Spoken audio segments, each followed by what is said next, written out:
Hello, book buddies. I hope you all are fantastic. Welcome to my channel, Booktubers and Different Stories. आज हम जिस topic पे बात कर रहे हैं वो टॉपिक बेसिक टॉपिक है फॉर रीडर्स, लर्नर्स, सबके लिए बेसिक टॉपिक है कि वाई रीड्स बुक्स। हम पहले इस वाई पे गौर कर लेते हैं कि वाई का इंग्लिश परसेप्शन या इंग्लिश पर्सपेक्टिव के हवाले से कितना इसको जोर दिया जाता है और किस तरीके से इसको डिस्क्राइब किया जाता है। ये वाई एक बहुत ही डीप वर्ड है, इस पे थोड़ा गौर कर लेते हैं कि वाई आखिर है क्या। इस वाई पे एक पूरा किताब लिखा चुका है जिसका नाम है द बुक ऑफ वाई, जिसमें साइकोलॉजिकल तौर पे मुख्तलिफ एस्पेक्ट के ज़रिए से उसको समझा गया है कि इस वाई के रीज़न क्या है, ये वाई हमारे माइंड में कैसे आता है। कोई हमें कोई वजह चाहिए, कोई ऐसा काम है वो करें तो किस वजह से करें, उसकी कोई वजह हो, जिसको इंग्लिश में एक टर्म इस्तेमाल की जाती है द सिस्टम ऑफ रीज़न। कि कोई भी चीज़ है जिसकी कोई भी एक रीज़न होती है, कोई एक सिस्टम होता है, तो इस वजह से वाई को ज़्यादा अहमियत दी गई है। तो किताब पढ़ने के हवाले से भी बहुत सारी चीज़ें हैं, बहुत सारे ऐसे आर्ग्यूमेंट है जो उसके अगेंस्ट है, बहुत सारे ऐसे आर्ग्यूमेंट है जो उसके हिमायत में है। तो हम थोड़ा सा दोनों चीज़ों को साथ लेकर चलेंगे कि इसके खिलाफ क्या आर्ग्यूमेंट्स है और इसके हिमायत में क्या आर्ग्यूमेंट्स है। आप तो अब दुनिया की ऑब्ज़र्व कर लो, मैंने भी ऑब्ज़र्व किया है, जितने भी लोग आप आज ऑप्टिमिस्टिक तरीके से या रियलिस्ट तरीके से इस दुनिया को चला रहे हैं और चलाते आ रहे हैं, उन लोगों ने जो इस दुनिया को लीड किया किसी भी तरीके से, जिस भी आइडियोलॉजिक सिस्टम को लीड किया है, वो पहले रीडर ज़रूर थे। तभी तो कहते हैं ना, रीडर्स आर लीडर्स। तो यार देखो, ज़िंदगी बहुत ही मुख्तसर है, हम इसको कितना रीजनिंग बनाते हैं, हम इसको कितना एक्सेप्टेबल बनाते हैं दुनिया के लिए, हमारे लिए, माशरे के लिए और ख़ानदान के लिए और हमारी अपनी जो पूरी ज़िंदगी पड़ी है उसके लिए। ये हमारे हाथ में। और मैं समझता हूँ कि हम कितने किताबें पढ़ सकते हैं एक हफ्ते में। अगर कोई 24 घंटा भी पढ़ ले तो भी अगर उसको समझ जानी है तो हफ्ते में 1-2 ही समझ आएंगी। इस एवरेज के हिसाब से तो हम 40 साल में 2000 किताबें पढ़ लेंगे। इससे आप एक एवरेज बुक शॉप पे चले जाओ तो वहाँ भी 4000 किताबें पढ़ी होंगी। और ऐसे तो पूरी दुनिया में कितने लाइब्रेरी, कितने लाखों में हज़ारों में किताबें होंगी। तो हमें सारे तो नहीं पढ़ सकते ना, हम कुछ न कुछ ज़रूर पढ़ सकते हैं। तो हमारे जो लोगों का मसला है, किताब पढ़नी है न पढ़ने का तो ही नहीं, हमारे लोगों का और हमारे नौजवानों का मसला ये है कि हमें जो किताबें आम जिंदगी में पढ़नी चाहिए उतनी भी नहीं पढ़ते। तो इसके पीछे रीज़न क्या है? इसके पीछे बहुत सारे आर्ग्यूमेंट दिए जाते हैं। उस आर्ग्यूमेंट्स को अब इस पार्ट में हम डिस्कस करेंगे और अगले पार्ट में हम डिस्कस करेंगे कि उसके क्या बेनिफिट्स है किताबों के। सबसे पहला जो आर्ग्यूमेंट दिया जाता है वो है कि कोर्स के अलावा कोई किताब ना पढ़ी जाए। बड़ा अनवैलिड आर्ग्यूमेंट है मेरे ख्याल में। ऐसा कहा जा सकता है कि एक एज होती है जिसको कहा जाता है कि इम्प्रेशनेबल एज, जो 6 ईयर से लेकर 18 या 14 एज तक होती है, जिससे बच्चे के ख्यालात और बच्चे के जज्बात और क्रिएटिव थिंकिंग या अप्रोच डेवलप नहीं हुई होती है। तो इस वजह से उसको सब किताबें नहीं पढ़नी चाहिए, कोई डीप किताबें नहीं पढ़नी चाहिए, लेकिन किताब कोर्स की सिर्फ किताबें पढ़नी चाहिए। ये तो सिर्फ उसको उसके दिमाग को बंद करने का के मुतारादिफ है।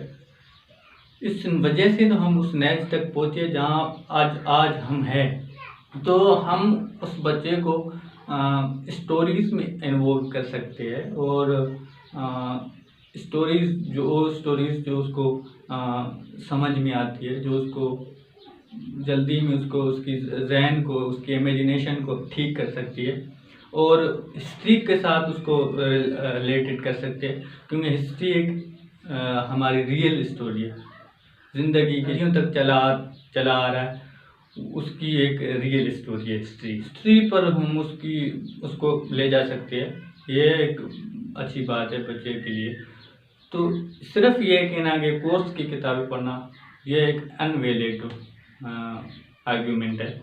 और दूसरा जो किताबों के अगेंस्ट आर्ग्यूमेंट दिया जाता है वो ये है कि ये किताबें जो है ना ये नॉन प्रैक्टिकल है, ये आपको हकीकत से दूर लेके जाएगी। हकीकत क्या है? लोगों की नज़र में हकीकत ये है कि हम अपने घर का काम करें, सारा दिन हम घर में पड़े रहें और घर में ही हम मसाइल हल करें, और जैसे घर में मसाइल हल चलते आ रहे हैं और जैसे घरों में मसाइल चलते आ रहे हैं, जैसे माशरे में चलता आ रहा है, उस तरीके से चलने दिया जाए, तो ये है हकीकत उन लोगों की। लेकिन हकीकत पर्दे के पीछे होती है, हकीकत को ढूंढना पड़ता है, हकीकत को कैच करना पड़ता है, हकीकत को समझना पड़ता है। लेकिन वो लोग जो पहले से नॉन प्रैक्टिकल है वो समझते हैं कि ये किताब ही नॉन प्रैक्टिकल है, इसमें हकीकत नहीं है। हाँ, एक बात है कि कुछ ऐसी किताबें ज़रूर होती है जो खुद नॉन प्रैक्टिकल होती है और जो खुद किसी काम की नहीं होती है, जो खुद अनरिसर्च होती है, जो खुद बगैर तहकीक की गई होती है, वो किताबें तो नॉन प्रैक्टिकल होती है। लेकिन ऐसा समझना, ऐसा कहना कि सारी किताबें नहीं पढ़नी चाहिए, ये आर्गुमेंट मुझे नहीं समझ आता। तीसरा एक आर्गुमेंट किताबों के अगेंस्ट दिया जाता है वो ये है कि अब किताबों का वक्त नहीं रहा, अब हमें वो वक्त गुजर गया, अब इंटरनेट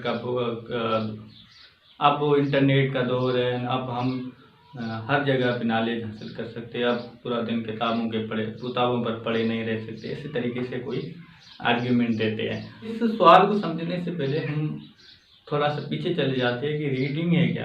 अब इस रीडिंग को समझते हैं ना कि रीड क्या है। रीड वर्डिंग है, जो शुरू में लोगों ने बोलना शुरू किया, लोगों ने जब समझना शुरू किया तो वर्डिंग जो उसको बोली जाती है, वो जो वर्डिंग बोलते थे वो वर्डिंग फिर वोकैबुलरी के तौर पर दुनिया में आई। फिर वो तब भी वो प्रॉपर रीडिंग तो नहीं हुई थी, लेकिन जब प्रिंटिंग प्रेस का ईजाद हुआ उसके बाद वही वोकैबुलरी, वही वर्डिंग, उस वर्डिंग के अंदर भी कोई डीप चला जाए तो बहुत सारी और भी वर्डिंग निकलेगी, तो वो वोकैबुलरी, वो वर्डिंग किताबों की शक्ल में दुनिया में है। तो वो तो आज भी मौजूद है ना, वो वर्डिंग तो ख़त्म नहीं होनी, वो वोकैबुलरी तो ख़त्म नहीं होनी, जो सदियों से मौजूद है। जो ऐसा हो सकता है कि पेपर ख़त्म हो जाए, किताबों की सूरत ख़त्म हो जाए, लेकिन आप एंड्रॉयड के ज़रिए से या ई बुक के ज़रिए से या टैबलेट के ज़रिए से आप उस चीज़ को ख़त्म नहीं कर सकते जो असल में किताबें हैं, असल में जो लफ्ज़ है, वर्ड है, वोकैबुलरी है, तो किताब ख़त्म नहीं होनी लेकिन उसकी सूरत ख़त्म, यह भी ख़त्म नहीं तो होनी, लेकिन कहा जा सकता है इस तरीके से ज़माना इंटरनेट की तरफ चला जा रहा है, उस हिसाब से कहा जा सकता है, प्रेडिक्शन की जा सकती है कि शायद पेपर अब ख़त्म हो जाए, पेपर का दौर ख़त्म हो सकता है, लेकिन ऐसा है नहीं। जो चौथी आर्गुमेंट दी जाती है हमारे यहाँ वो है कि हमारे लिए जो पर्सनल गाइड है वो ज़्यादा ज़रूरी है किताबों के हिसाब से। पर्सनल गाइडेंस जो हमारे रिलेटिव से मिलती है, हमारे कोलीग से मिलती है, या हमारे माशरे के लोगों से मिलती है, या हमारे पेरेंट्स से मिलती है, ये पर्सनल गाइड है जो हम ज़रूरी है और किताबों की इतनी ज़रूरी नहीं है। इस हवाले से ये जो आर्ग्यूमेंट है अपने आप में एक गैर मंतकी आर्ग्यूमेंट है जिसकी कोई लॉजिक भी नहीं। कोई किसी चीज़ की लॉजिक तो होती है ना कि उसके पीछे कोई ज़्यादा तहकीक होती है। पर्सनल गाइडनेस है वो हमारी जो पूरी ज़िंदगी है उसकी जो इमेजिनेशन है, रियलाइजिंग है और उसकी पूरी जो नॉलेज सिस्टम है उसको कवर कर लेगी, ऐसा तो बिल्कुल भी नहीं। तो पर्सनल गाइड के हवाले से मुझे एक थोड़ा सा सूफीज़म के तरफ और पर्सनल गाइड के हवाले से एक सूफीज़म के हवाले से एक कहा जाता है कि उसका एक फ़लसफ़ा था। मैं इसको फ़लसफ़ा था इसलिए कर रहा हूँ कि अब कोई इस दुनिया में सूफ़ी आइडियोलॉजी के नाम पर या सूफ़ी फ़लसफ़े के नाम पर कोई चीज़ एग्जिस्ट नहीं करती। मेरे ख़्याल में ये मेरा पर्सनल ओपिनियन है कि कोई सूफ़ी आइडियोलॉजी इस दुनिया में नहीं है।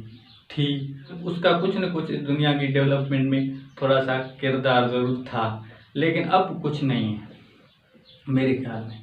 तो वो उस फ़लसफ़े के हवाले से कि हर चीज़ गाइडनेस के मुताबिक होती है, हर चीज़ की कोई हर चीज़ खुद इंसान नहीं कर सकता, उसके माइंड में बहुत सारी चीज़ें चली जाती है, इसलिए हर चीज़ इंसान नहीं कर सकता, हर चीज़ हर बंदा नहीं कर सकता उसके सूफीज़म के हिसाब से। तो ये तो खुद मुख्तियारी फितरत की तरफ से इंसान को दी गई है कि वो अपनी ज़िंदगी का फ़ैसला, अपनी आइडियोलॉजी का फ़ैसला, अपनी आगे ज़िंदगी कैसे गुजारनी है, किस तरीके से गुजारनी है, वो खुद करे। तो एक ज़िंदगी का सबसे बड़ा हक़ है। तो ये किताबों की चूज़िंग या किताबों को पढ़ना, यह भी एक इस बंदे की अपनी एक ख्वाहिश होती है, अपनी एक सिलेक्शन होती है। इसको भी पर्सनल गाइड पे ही रखना यह भी कोई अच्छी चीज़ नहीं है, लेकिन पर्सनल गाइड पे एक अपना एक मुकाम ज़रूर रखती है, अपना एक अलग परसेप्शन और अलग पर्सपेक्टिव ज़रूर रखती है। लेकिन उसको सारी ज़िंदगी की नॉलेज समझना, सारी ज़िंदगी का मुतरादिफ समझना, ये भी ठीक नहीं। और आखिरी जो आर्ग्यूमेंट दी जाती है, जो बहुत सारे और आर्ग्यूमेंट शायद हो, लेकिन मेरी नज़र में आखिरी आर्ग्यूमेंट दी जाती है वो ये है कि ये जो आप जो किताब पढ़ रहे हो, किताब एक ही बंदे की व्यू, एक बंदे का व्यू है, एक ही बंदे की प्रेजुडिस है, उससे आप सारी जो दुनिया की और आइडियोलॉजी सारी सिस्टम को आप उसके मुताबिक ढाल नहीं सकते। तो इस तरीके का कोई आर्ग्यूमेंट किया जाता है।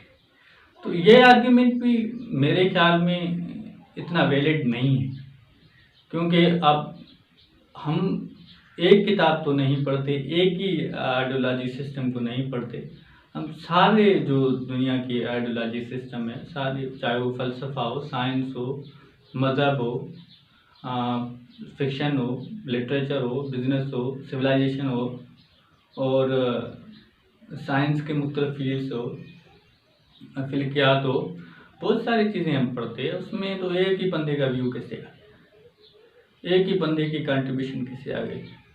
अगर मैं कोई आइडियोलॉजिक सिस्टम में कोई सोशलिज्म या कम्युनिज्म वगैरह वगैरह वगैरह बहुत सारी चीज़ें वो मैं पढ़ता हूँ, तो लोग माने एक दलील देते हैं कि यार तो एक कार्ल मार्क्स पे टिका है, कार्ल मार्क्स पे डिपेंड करता है। ऐसा बिल्कुल भी नहीं। वो एक अपनी उसकी राय है, उसकी अपनी एक आइडियोलॉजिक सिस्टम है, उसको उसकी पूरी जो ज़िंदगी है, उसकी पूरी जो लिटरेली वर्क है, उसको हम उससे इख्तलाफ ही रख सकते हैं। उसकी कुछ चीज़ें हैं उससे हम ज्ञान भी हासिल कर सकते हैं। तो इस हवाले से ये इतने आर्ग्यूमेंट थे जो किताबों के न पढ़ने के हवाले से थे। और भी बहुत सारे क्वेश्चन है रीडिंग के हवाले से हमारे जहन में कि how to read books, how to choose a good books और how to build a reading habit. इस हवाले से बहुत सारे क्वेश्चन है रीडिंग के। इसमें मैं और भी वीडियोस आपके लिए लेके आऊँगा रीडिंग के हवाले से। और ये एक पार्ट है, इसके अगले पार्ट में इसी क्वेश्चन को हम ज़्यादा रियलाइजिंग करेंगे कि रीडिंग के क्या बेनिफिट्स हैं। उसमें मैं अपना पर्सनल एक्सपीरियंस भी शेयर करूँगा और बेनिफिट्स जो दुनिया को मिले वो भी मैं शेयर करूँगा। Take care, see you soon in the next video.